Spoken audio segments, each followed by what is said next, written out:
들의 삶 가운데 반드시 찬양이 회복될 수 있기를 축원합니다.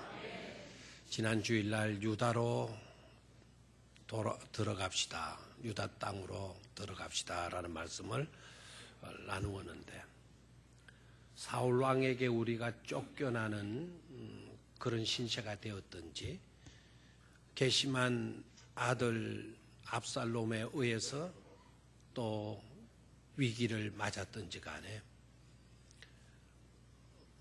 동굴 속에 갇혀 있는 것으로 만족하지 말고 요새 속에 일시적인 안전을 준다고 해서 요새 속에 안주하지도 말고 꼭 찬양이 있는 곳으로 돌아갈 수 있어야 될 줄로 믿습니다. 지난주 설교의 핵심이었어요. 항상 말씀을 들을 때 좀 많은 것을 놓친다 하더라도 핵심적인 내용만큼은 여러분들이 정리해서 새겨두시면 좋아요. 그래야 삶의 변화가 나고 또 은혜로운 삶을 살아갈 수가 있는 것이죠. 억울한 일을 당했어도 그러기 때문에 나는 억울해서 못 견디겠어. 또 이곳 가지고는 안 되겠어. 불안하고 염려하고 근심하고 걱정하고 그런 동굴 속에 갇혀 있으면 우리의 인생이 처량하잖아요. 찬송의 땅으로 나아가야 돼요. 그렇잖아요. 찬송의 땅으로. 일본 성경에는 우리가 찬송을 부르는 그곳에 누가 임재하신다? 하나님이 임재하신다. 그러면 하나님이 이 땅에 오셔서 왕자에 앉으시려고 하면 이곳 임재하시려고 하면 반드시 우리가 뭘 해야 돼요? 찬송을 불러야 돼요. 찬송이 머무는 곳에 하나님이 내려오시니까.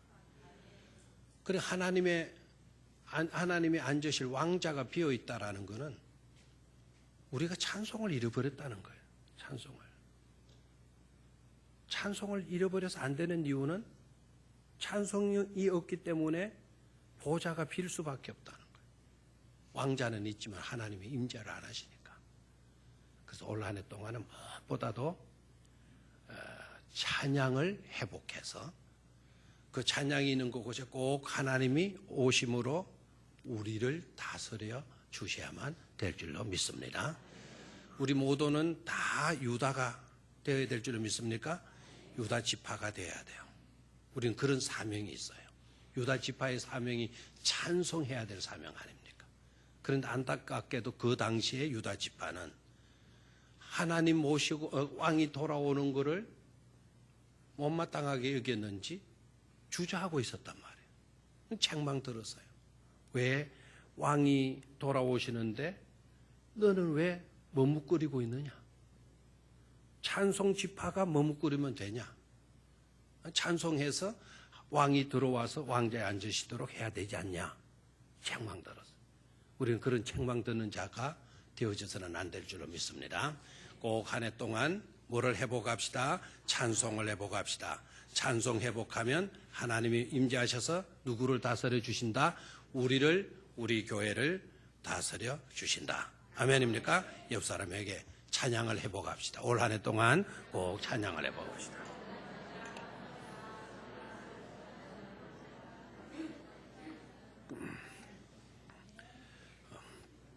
오늘 설교의 핵심은요, 나침반 문제, 나침반. 두 종류의 나침반에 대해서 말씀을 드릴 건데, 왜 두 종류의 나침반이 필요하냐? 이 세상에는 골리앗이 있기 때문에 그래요, 골리앗이 없는 곳이 없어요. 그렇기 때문에 어떤 인생이건 간에 살다 보면 골리앗과 부딪히게 되어져 있어요. 골리앗이 있기 때문에. 아마 어떤 분들 가운데는 이미 자기 안에 골리앗이 들어와 있어가지고는 힘겨운 인생을 사는 사람이 있어요. 그 골리앗과 투쟁하느라고 굉장히 힘들어하는 그런 인생을 살고 있는 사람들도 있을 것입니다. 골리앗이 누구입니까? 일단 우리가 골리앗이 누구냐 그러면 여러분 성경을 통해서 아는 지식적인 대답을 할 거예요. 블레셋 나라의 군대 장관이다. 대장이라는 거죠. 그는 자이언트다. 거인이다. 어느 정도 거인이냐? 키가 2m 90 이상이다. 요사이도 2m 90 되는 사람들이 있을까요? 2m 90이다. 그리고 허리 둘레 사이즈가 1m 50이다. 이죠. 1m 50. 이 중에는 아마 50 되시는 분도 있을 거고, 40, 35, 아마 90 되는 사람도 있을 거고, 1m 50이다. 그리고 그는 군대 전문가예요. 전쟁하는 일에 전문가예요. 사령관까지, 장관까지 되잖아요. 그리고 그의 경력으로 보면 백전백승입니다. 다윗을 만나기 전까지는 한 번도 전쟁에서 패배한 적이 없는 백전백승의 사람. 그런 그를 누가 힘으로 싸워가지고 이길 수가 있겠습니까? 그런데 제가 지금 말하고자 하는 골리앗은 옛날 옛적에 다윗과 싸웠던 그 골리앗을 말하는 것이 아니라 지금 우리가 상대하기 버겁고 힘든 어떤 그런 물체, 그런 대상, 그런 문제들을 빗대어서 일컬는 말입니다. 나에게서 우리들에게서 골리앗, 우리의 힘으로는 도무지 버거워가지고 감당하기 어려운 그런 대상, 그런 사람들, 그런 문제들, 그런 물체들을 일컫는 것입니다. 지금 우리의 골리앗은 어떤 것이 있을까요?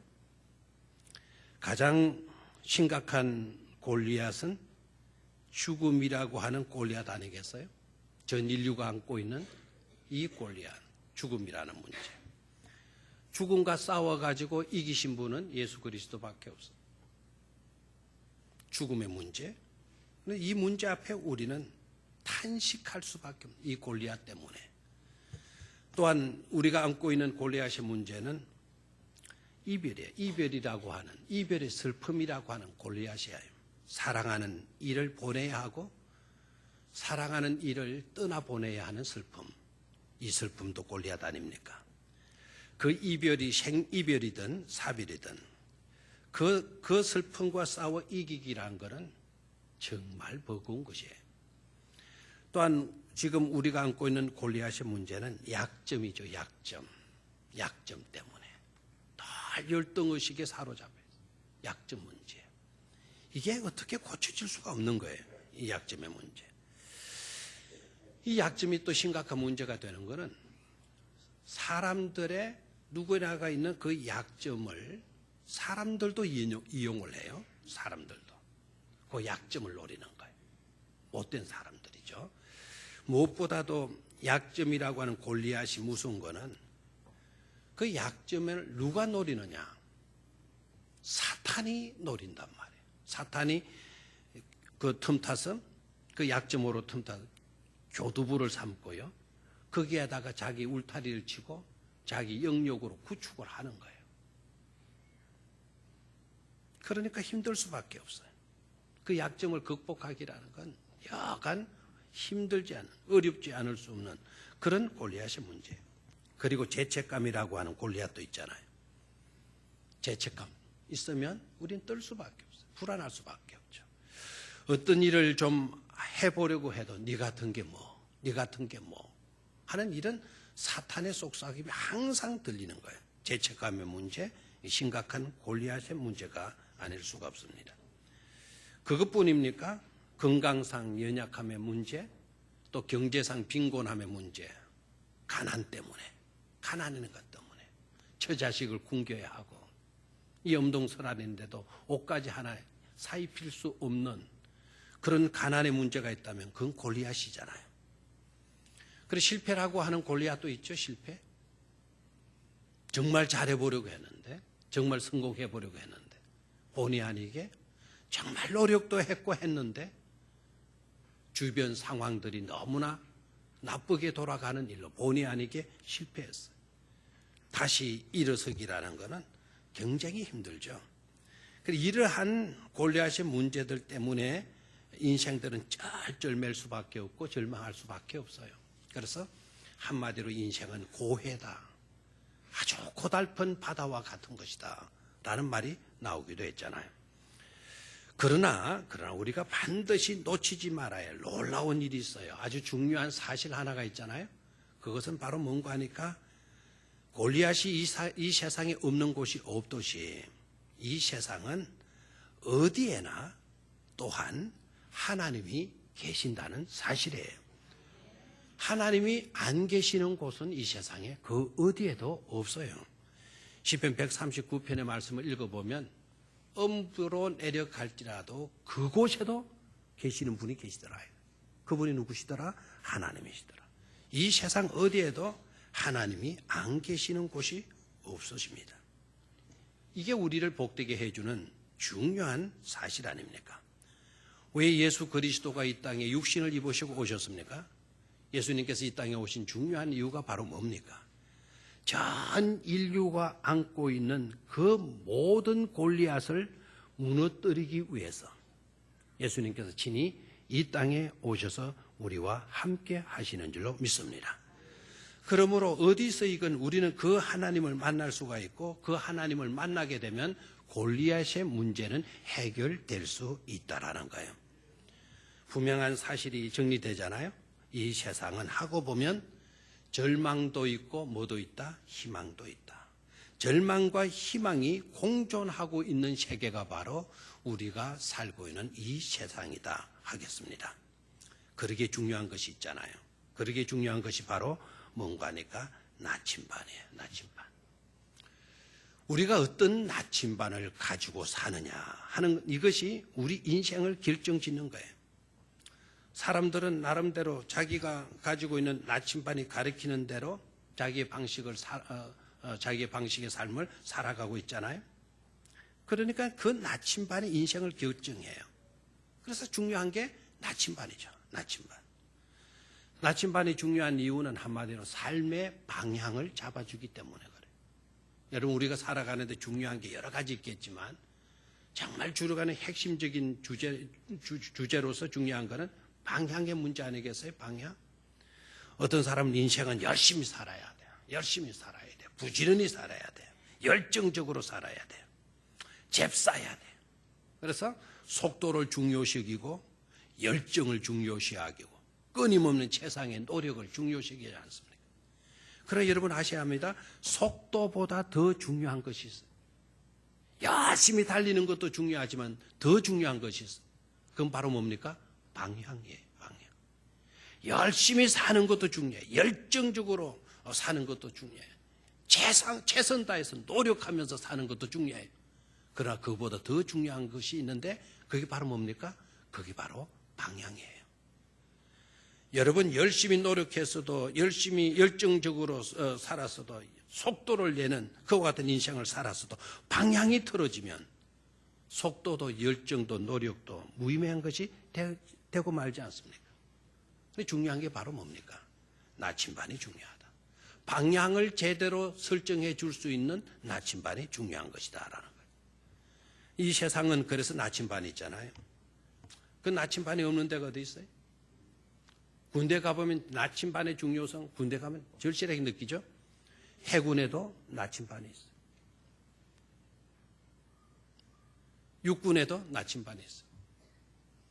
저는 그 힘든 부대에 있으면서 군종병 되기 전에 나침반을 해가지고 그 나침반을 보면서 내가 있는 위치가 어디냐, 적군이 있는 위치가 어디냐, 그 좌표를 찾아내는 게 내 주 업무였어요. 우리 부대가 낙하산 타고 떨어지는 그 지점이 어느 지점이냐, 그 나침반 갖다 대놓고 그거 측정하는 것이 제 임무였어요. 공군에도 나침반이 있어요. 공군들도. 그래야 비행기가 제대로 뜰 수도 있고 항로를 잡을 수가 있고 제대로 목표물을 때릴 수도 있어요. 나침반이 없는 게 없어요. 근데 이 세상이 가지고 있는 나침반은요, 항상 한 방향을 가르치잖아요. 어느 방향을 가르치나요? 북쪽을 가르치죠. 그 방향이 가 있는 곳이 북쪽이다. 그 북쪽을 중심으로 해서 이제 자신들의 위치를 찾을 수가 있는 거죠. 그러나 제가 말씀을 드리고 싶은 것은 그와는 다른 전혀 성질이 다른 두 종류의 나침반이 있다라는 거예요. 그 중에 하나는 바로 항상 골리앗을 가리키는 나침반이 있어요. 누구를 가리키는 나침반? 골리앗을 가르치는. 다른 하나는 언제나 하나님을 향하는 나침반이 있어요. 아까 서두에서 말씀을 드린 이 세상은 뭐도? 불안, 골리앗도, 그 다음에 예수님도 많은 세상이다. 공존하는 세상이다 말씀을 드렸죠. 불안할 수밖에 없는 요소도 있고 행복할 수 있는 요소도 공존하고 있는 곳이 바로 이 세상이다. 그러면 그것을 가르치는 두 종류의 나침반, 이게 중요한 문제 아니겠어요? 그렇다면 어떤가? 우리는 어떤가 하는 거예요. 어떤가? 이걸 질문하지 않을 수 없어요. 사람들은 흔히 문제는 골리앗이다. 우리가 이렇게 힘들게 사는 거는 골리앗 때문이다. 우리가 염려하고 근심하고 불안에 떠는 것은 사람들은 골리앗 문제 때문이다. 이렇게 말을 해요. 문제는 어디를 가려고 하거나 무엇을 하려고 할 때 항상 그 골리앗을 만날까 봐, 골리앗이 문제에 부딪힐까 봐 우리가 고민하는 것 아닙니까? 근데 문제는 골리앗 때문이 아니고요. 오늘 깨달아지죠? 우리가 안고 있는 진정한 문제는 항상 골리앗을 가리키고 있는 우리가 가지고 있는 우리의 나침반이 문제다 이거예요. 골리앗을 가르치는 나침반을 우리가 움켜쥐고 살고 있다는 이것이 바로 우리가 안고 있는 문제다라는 거예요. 우리의 나침반이 언제나 골리앗을 가리키니까 골리앗만 보게 되는 거예요. 그럼 골리앗을 중심으로 모든 것을 하게 되는 거예요. 골리앗을 중심으로 좌표를 찍는 거예요. 할 일이 없는 거예요. 골리앗 때문에. 골리앗에 대한 정보들을 파악하게 돼요. 키가 얼마냐, 몸무게가 얼마냐, 그의 경력이 어떠했느냐. 그거 다 알아보니까 우리에게 불리한 것만 나타나는 거예요. 아이고, 이런다면 우리가 어떻게 싸워? 이런 힘센 사람을 우리가 어떻게 대적을 해? 백전백승했다는데 우리가 당할 수가 있겠어? 그러다 보니까 좌절하는 거예요. 오늘 본문을 보면 어떤 특징을 발견할 수 있는 거 아니까? 사울 왕, 다윗의 형들, 이스라엘의 군인들, 이들이 지금 어떤 나침반을 가지고 들여다보고 있는가를 파악할 수가 있어요. 여러분, 사울은 왕이잖아요. 다윗 형들은 장군들이에요. 지휘관들이에요. 이스라엘의 군인들이 거기에 등장하고 있어요. 이들이 가지고 있는 나침반은 어떤 나침반을 가지고 있는 거 아니까? 온통 누구만 가리키는, 두 종류의 나침반 중에 누구만 가리키는, 골리앗만 가리키고 있는 그 나침반을 가지고 있다는 사실이에요. 만약에 우리에게도 우리 인생이 살아가는 데 있어서도 골리앗이 딱 등장했다 그러면 저의 눈만 골리앗으로 가는 것이 아니라 여러분들의 눈들도 다 어디로 가겠어요? 골리앗으로 가는 거예요. 골리앗으로. 제가 건강이라고 하는 골리앗이 내게 다가와요. 건강의 문제라고 하는 골리앗이. 그러면은 저만 그 건강이라고 하는 골리앗의 문제에 집착하는 게 아니라 온 성도님들의 시선도 어디로 가요? 그 목사에게 다가오는 건강의 문제로 모든 게 신경이나 시선이나 생각이나 그 방향으로 다 쏠리잖아요. 이게 오늘 본문 속에 보는 특징적인 요소예요. 그러니까 그 골리앗을 보니까 어떻게 돼요? 숨어 뜰 수밖에 없는 거예요. 불안하니까 숨는 거예요. 두려우니까 뜰 수밖에 없는 거예요. 이게 바로 문제이죠. 근데 다윗이 가지고 있는 나침반은 어땠나요? 그 현장 가운데서 다윗이 가졌던 나침반은 그들과는 달랐다 이거예요. 그들과는 달랐다. 다윗이 가지고 있었던 다윗의 나침반은 어떤 나침반이었나요? 그 나침반의 바늘은 하나님만을 가리키고 있는 나침반인 줄로 믿습니까? 골리앗에 맞춰진 나침반이 아니에요. 하나님께 맞춰지는 나침반. 그 나침반을 다윗이 움켜쥐고 있었던 것이죠. 분명하잖아요. 골리앗에 맞춰진 나침반을 가졌던 사람들은 두려움과 절망에 떨었어요. 그리고 우리는 당할 수가 없다. 절망했어. 하나님께 맞춰진 나침반을 가졌던 다윗은 용기 백배했어요. 전혀 두려워 떨지 않았어요. 그리고 거인 골리앗을 넘어뜨리는 승리를 그 나침반이 안겨준 것이죠. 나침반의 바늘이 하늘을 향하다 보니까 하나님을 볼 수 있게 만든 것입니다. 나침반이 가리키는 그 하나님을 바라보니까 그 하나님은 어떤 하나님이셨습니까? 그 하나님은 천지 만물을 지으신 창조주 하나님이셨습니다. 그 하나님은 지켜주시는 하나님이셨습니다. 그 하나님은 변함없이 돌보시고 도와주시는 그런 분이셨습니다. 그 하나님은 지금도 함께 하시는 하나님이셨습니다. 그 하나님은 지금도 그를 의지할 때 능력이 되어주시는 그런 분이셨습니다. 그래서 담대할 수 있었던 것이죠. 그래서 두려워하지 않을 수 있었던 것입니다.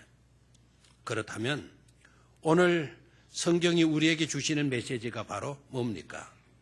네가 가진 나침반은 어떤가? 두 번째 대지에서 우리가 물어야 할 중요한 질문. 네가 가지고 있는 나침반은 어떤가? 그것이 중요하다. 그것이 중요하다. 성공자가 되고 싶으냐? 네 나침반을 들여다보아라. 너 실패하고 싶지 않겠지만 실패자의 길을 걷고 있냐? 그렇다면 네 손에 쥐어져 있는 나침반을 보라는 거예요. 성경은 분명하게 그 사실을 우리에게 보여주고 있지 않습니까?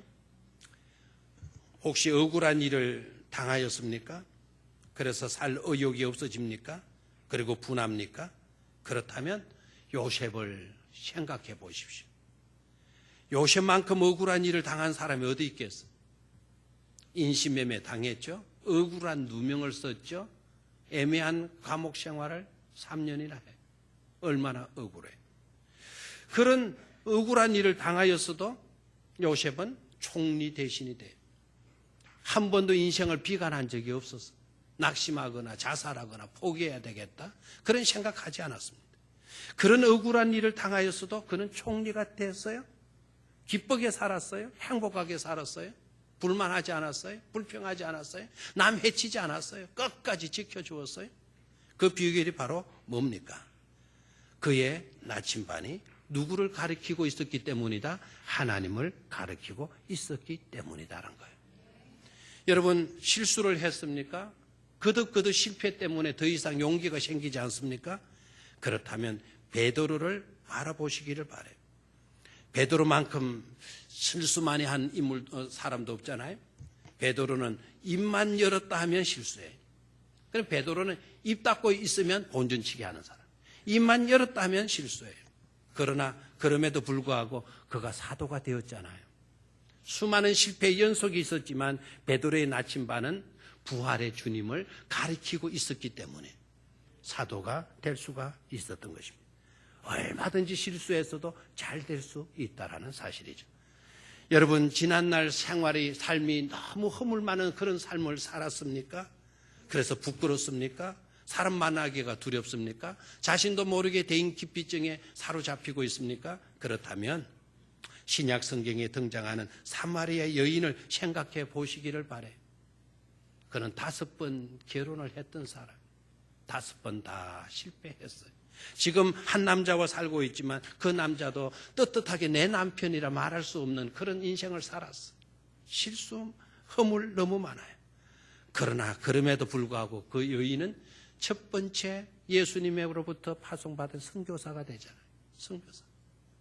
아니 사마리아 여인이 수가성 여인이 무슨 선교사가 돼? 선교사가 됩니다. 부활의 우리 주님을 만나시고 난 뒤에 주님과 대화를 나누시고 난 뒤에 주님과 물 한 그릇 주고받는 이야기 나누는 가운데 이 여인은 예수님 걸 알았어. 나를 구원하러 오신 바로 그 예수. 너무너무 기뻐서 너무너무 좋아. 물동이를 집어던지고 자기 마을로 가서 내가 오늘 메시아를 만나노라. 내가 오늘 메시아를 만나노라. 사람들아 와보라. 사람들아 와보라. 외치고 다니잖아요. 여러분 사마리아 지역은 이스라엘 민족들이 이방 나라로 지칭하는 나라예요. 이방 나라에서 이 골목 저 골목에 다니면서 내가 메시아를 만났다. 우리를 구원하러 오신 메시아를 내가 만났다. 우리 여러분들 와보시오. 와보시오. 이렇게 복음을 전하고 예수를 전하는, 그것도 이방인의 땅에 복음을 전하고 있으니 선교사 아닙니까?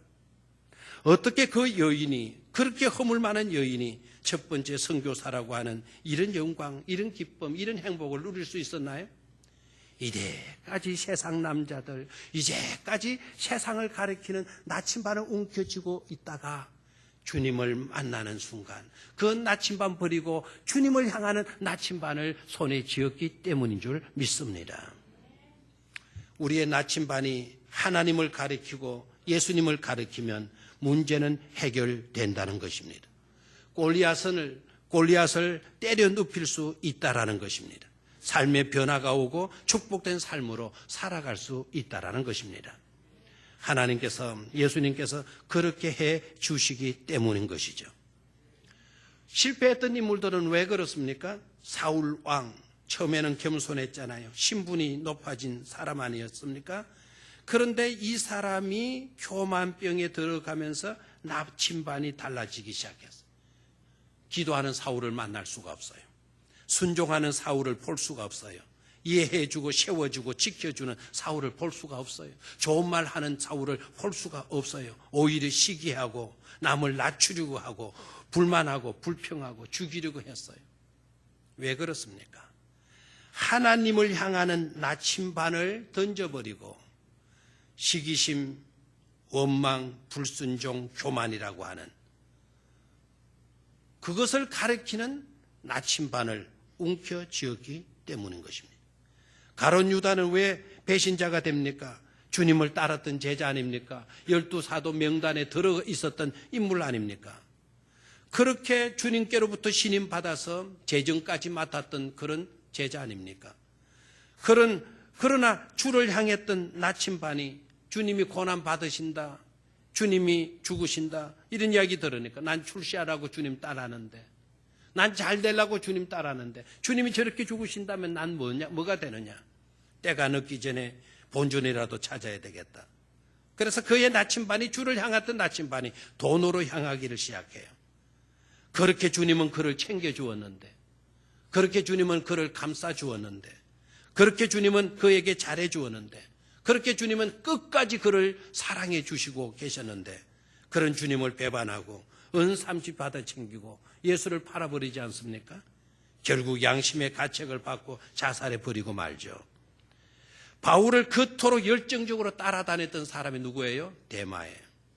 그러나 데마는 세상을 사랑하여서 세상으로 떠나갔다고, 그의 나침반이 달라지고 말았다고 우리 주님이 바울이 안타까워했지 않습니까? 그렇다면 이제 중요한 것은 저와 여러분의 삶의 나침반은 어떤가 하는 문제 아니겠어요? 나의 나침반은 어떤가? 하나님만을 가르치는 나침반을 내가 움켜쥐고 있는가? 아니면 골리앗을 가르치는 나침반을 내가 움켜쥐고 있는가? 중요한 문제가 아닐 수가 없습니다. 그것이 내 인생을 결정짓기 때문인 것이죠. 우리 백령교 성도 여러분들은 다 골리앗을 향하는 나침반을 내팽개져 버리고 오로지 하나님, 오직 예수님만을 가리키는 나침반을 움켜쥘 수 있기를 주의 이름으로 축원합니다. 마지막 세 번째는 뭡니까? 믿음입니다. 믿음이란 무엇입니까? 히브리서 11장 6절 말씀 한번 같이 읽겠습니다. 히브리서 11장 6절 시작. 믿음이 없이는 하나님을 기쁘시게 하지 못하나니 하나님께 나아가는 자는 반드시 그가 계신 것과 또한 그가 자기를 찾는 자들에게 상 주시는 이심을 믿어야 할지니라. 아멘. 그대로 띄워놓으십시오. 믿음은 뭐냐? 하나님을 기쁘시게 하는 것이다. 믿음이 뭐라고요? 하나님을 기쁘시게 하는 것. 저와 여러분들 어떤 형편에 있든지 믿음만 있으면 누가 기뻐하신다? 하나님이 기뻐하신다라는 거예요. 행복의 미소를 지으신다라는 거예요. 얼마나 감사합니다. 믿음으로 사시기를 축원합니다. 자, 하나님께 나아가는 자, 하나님을 향하는 나침반을 가지고 살게 되면 하나님이 계시는 것을 믿게 되고, 또 자기 하나님을 찾는 자들에게 하나님은 뭐 주시는 분이시다? 상 주시는 이심을 뭐 해야 할지니라? 믿어야 할. 상 주신다. 우리의 믿음의 내용은 하나님을 향할 때, 하나님을 향하는 나침반을 우리가 움켜쥐게 될 때 하나님은 반드시 우리에게 뭐를 주신다? 상 주신다라는 사실이에요. 얼마나 감사해요. 우리가 믿는 하나님 어떤 하나님입니까? 맥스라고 하는 유명한, 맥스 루케이드로 가는 유명한 분이 이렇게 다윗의 이야기, 골리앗과 다윗의 싸움의 이야기를 해석하면서 이렇게 말을 했더라고요. 우리가 비록 이쑤시개를 들고 전쟁터에 나간다 할지라도 하나님은 난공불락의 성벽을 무너뜨리고도 남을 대포를 들고 나오신다라는 것을 확신하는 것이다 라고 말을 했어요. 아주 재미나는 표현이에요. 다윗이 골리앗 싸울 때 뭐 들고 나갔나요? 지팡이 들고 나갔죠. 지팡이, 끈다린 몰맷돌 들고 나갔어요. 골리앗이 그거 보고 노발대버리 막 자존심이 상한 거예요. 이놈의 자식아, 나를 뭘로 여겼기에 막대기, 고장 막대기 들고 나왔냐? 갑옷도 안 쓰고 투구도 안 쓰고 말이야. 이놈 이거 개나 쫓아낼 것이지, 그 몽둥이를 개나 쫓으러 갈 것이지, 일마 그거하고 나한테 대적하고 나와? 이렇게 나왔잖아요. 그때 다윗이 뭐라 그래요? 다윗이 낳지만 누구를 향하고 있어요? 하나님. 전쟁에서 이기고 지는 것은 사람에게 무기에 달려있는 것이 아니라 누구의 손에 달려있는 것이다? 하나님의 손에 달려있는 것이다. 나는 하나님의 이름을 의지하고 너에게 나아가노라 그랬잖아요. 그랬더니 그야말로 골리앗 앞에 막대기는 우리들에게는 이쑤시개 같은, 이쑤시개 같이 그것 들고 나가는데 쓰러지는 사람은 누가 쓰러졌어요? 골리앗이 쓰러지게 된 줄로 믿습니까? 그게 믿음이라는 거예요. 그게 믿음. 우리가 믿는 하나님은 그렇게 역사해 주시는 하나님이시라는 거예요. 그런 하나님을 우리는 바라보고 그런 하나님을 가리키는 나침반을 들고 살아야 될 줄로 믿습니다. 또한 믿음이란 뭐냐? 온갖 조롱과 캐캐묵은 목소리와 해이적인 소리와 또한 달콤한 편안함을 추구하는 유혹의 말들을 무시해 버리는 것이다. 믿음이라는 것은 바로 뭐다? 무시해 버릴 수 있는 것이다. 무시해 버리는 것이다. 아멘이 안 나오네요. 믿음이란 뭐 하는 것이다? 그런 말들은 뭐 해버리는 거다? 무시해 버리는 거다. 다윗을 생각해 봐요. 캐캐묵은 목소리들에 귀를 기울이고 있었다면 다윗은 전쟁터에 나갈 수가 없었을 거예요. 사울 왕도 만류했어요. 다윗의 형들도 이 꼬마는 게 급대가리가 없어서 우리도 이놈아 떨고 있는데 네가 나가서 뭘 해? 네가 나가서 뭘 하겠단 말이야. 그 막대기 들고 무슨 전쟁을 하겠단 말이야. 이놈아. 막 이런 소리에 귀 기울였다면 나가지 못했겠죠. 믿음이란 뭐냐? 그런 잡다한 소리들 무시해 버리는 것이 바로 뭐다? 믿음이다 이거예요. 바디메오, 지난 금요일째 우리 말씀 나누었죠? 철회기도 때 바디메오, 주님이 지나가신다 하는 소리를 딱 듣고 나사렛 예수가 지나가신다는 딱 소리를 듣고 소리 질러 이르되 다윗의 자손이여 나를 불쌍히 여겨달라고. 예? 바디메오는 들음의 은사를 받은 사람이에요. 들음의 은사. 여러분들도 들음의 은혜를 받게 되기를 축원합니다. 이 잘 듣는 거예요. 예수의 메시지를 정확하게 듣고 있어서. 그래서 다윗의 자손이여라고 불렀고요. 그리고 예수가 지나간다는 소리를 놓치지 않고 들었던 거예요. 조용히 해라 이놈아 해도 수많은 제자들이 조용히 해 임마. 네가 지금 뭐가 그래 떠드느냐. 조용히 할 일이지. 조용히 할 일이지. 믿음이란 뭐냐? 그런 소리를 무시해버리는 게 뭐라고요? 믿음이라는 거예요. 아멘입니까? 조용히 하라, 떠들지 마라, 가만히 있어라. 이런 소리에 귀 기울였다면 바디메오는 그날 고함치지 않았을 것이고 예수님은 그냥 지나가 버리고 말았을 것입니다. 야이로의 딸을 우리 주님 살려주시러 갔어요. 그랬더니 돈 받고 울어주는 여자들, 흔하는 사람들이 조롱을 했어요.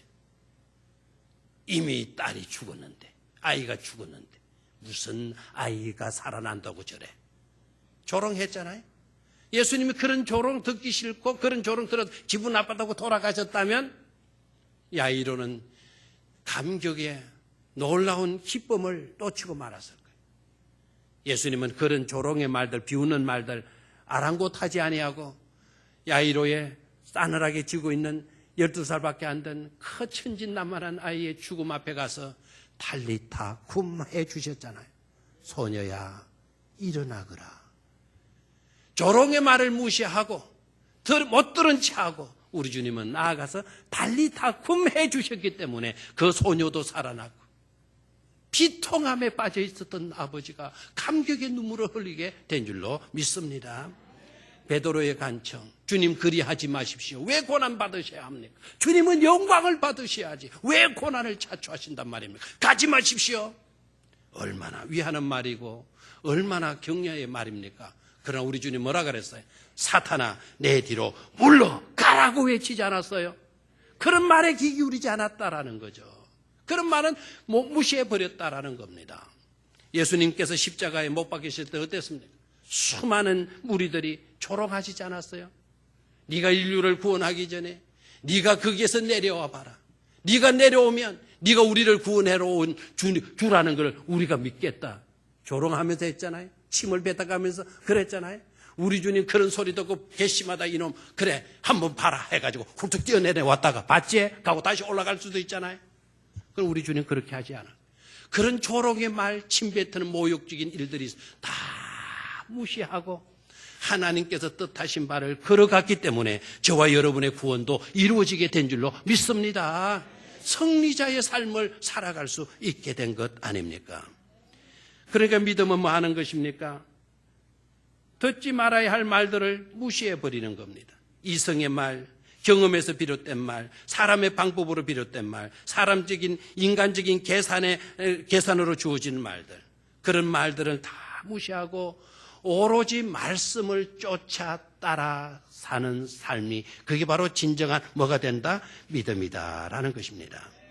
이런 믿음으로 살면 우리도 승리의 영광을 만끽하리라 믿습니다. 그런데 안타깝게도 왜 우리는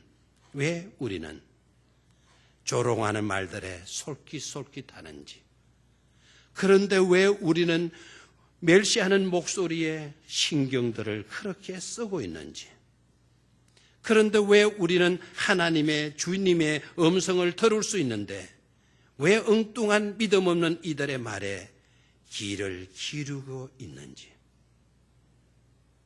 이제는 골리앗을 가리키는 나침반을 미련 없이 내어 던질 수 있어야 될 줄로 믿습니다. 오직 하나님, 오직 예수님만을 향하게 하는 나침반을 꼭 붙들고 나아가는 복된 성도들이 되시기를 축원합니다. 그래서 승리의 인생, 축복의 주인공들이 꼭 되시기를 주의 이름으로 축원합니다. 하나님